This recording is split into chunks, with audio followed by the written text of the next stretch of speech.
Hello everyone, welcome back to the channel. In today's video, I'm going to show you how to change the bank account linked to your Amazon account for future order. Let's get started. First, open up your Amazon app on your phone. Tap onto your personal setting. From here, you will see a gear icon. Tap on it to open your setting. Once you are in your account settings, scroll down until you find the payment method section. This is where you can view and manage all your payment options. Tap on to add a payment method.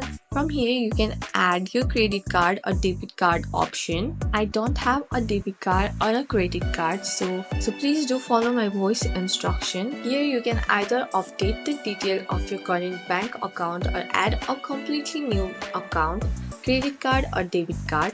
Simply fill in your new bank account details such as account number, routing number and bank name. Once your new bank account details are entered, make sure to set it as your default payment method. Before you place a next order, it's a good idea to double check your payment detail. When you go to checkout, make sure your new bank account is selected as the payment option.